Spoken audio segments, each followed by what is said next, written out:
Saya tidak tahu untuk kasus ini karena saya nggak pernah dilapori. Saya sejak masuk di sini akhir November sampai dengan ibu itu bicara di media, saya nggak pernah tahu, nggak pernah dilapori.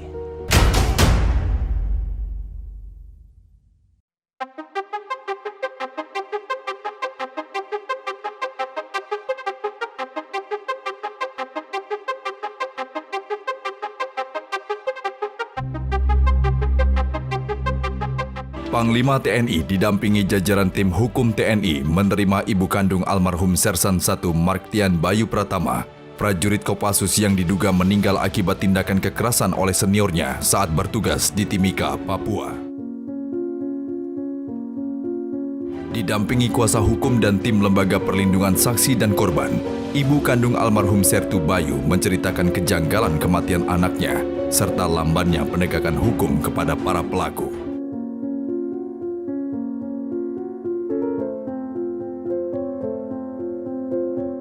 Saya kesini untuk keadilan untuk anak saya. Anak saya berangkat ke Papua ditugaskan itu 29 Juni sampai di Papua. Itu baik-baik saja, nggak ada masalah. Tanggal 17 Juli saya ditelepon sama anak saya pagi itu. Ini saya ada masalah. Masalah apa? Tolong carikan uang saya 130 juta awalnya gitu. Betapa saya bilang gitu, terus pokoknya carikan, saya ada masalah. Terus tanggal 4 September dia dipindah ke Jayapura, dijemput itu katanya. Mulai di sana dia doakan saya, mudah-mudahan saya bisa menjalani ini semua. Tidak apa-apa, mau cari uang sampai nanti mudah-mudahan cepat dapat. Seminggu atau enggak salah 2 minggu sampai 3 minggu dia mengeluh, Mak. Setiap hari dapat kekerasan terus. Setiap malam itu WA sama saya karena kakinya biru itu, Pak. Ini habis dihajar tadi ini. Pak, saya setiap hari nangis terus.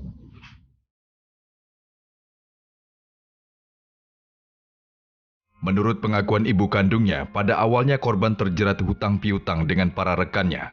Selain itu, korban juga dituduh terlibat dalam penjualan amunisi kepada kelompok separatis di Papua, sehingga mendapat pemeriksaan dan kemudian dikabarkan meninggal pada 8 November 2021.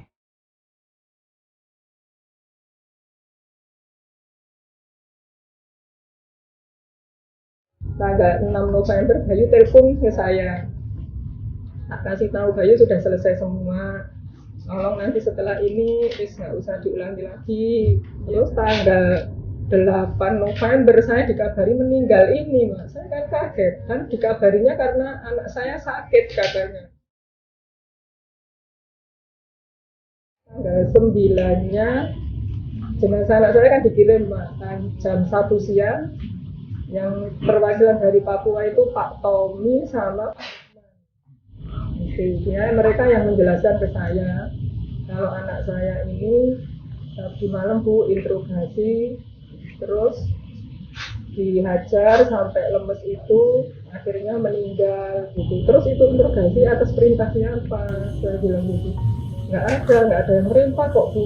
Bener Pak, nggak ada perintah, saya bilang gitu. Atau memang disengaja Pak, saya malah bilang gitu Pak. Dan antara bulan sebelumnya ini kan di sana banyak perwira juga, Pak. Kok semua melakukan pembiaran gitu loh, Pak.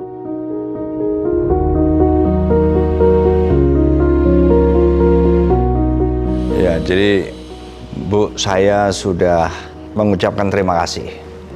Karena apa? Ibu memberitahu masalah di dalam internal TNI. Saya tidak tahu untuk kasus ini. Karena saya nggak pernah dilapori.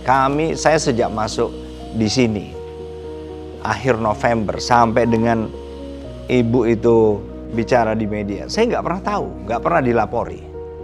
Ya itulah kami masih penuh dengan masalah. Ada ini kasus berat Pak ya?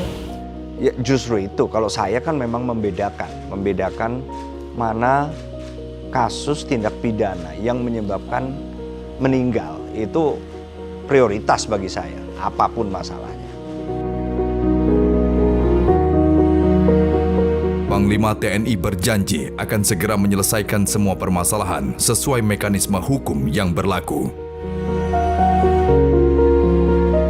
Sejak itu saya telusuri dan gak akan lepas dari saya. Karena apa? Karena ternyata berkas yang dilimpahkan oleh penyidik pun juga pasalnya bukan pasal yang menurut saya, bukan pasal yang relevan. Saya ulangi Bu, walaupun ini sudah dilimpahkan, saya ulangi. Saya tidak mau. Itulah yang sedang kami lakukan. Dan saya akan kawal secepat-cepatnya. Jadi kami tidak menerima berkas yang sudah diselesaikan oleh penyidik waktu itu, bulan Desember, yang sudah diserahkan kepada Otmil Jayapura. Saya buka kembali. Ya, ini kan juga salah satu hal yang akan bisa membuat paling enggak ibu yang sudah kehilangan anaknya ini kemudian merasa ya paling enggak ada keadilan lah. Terima kasih.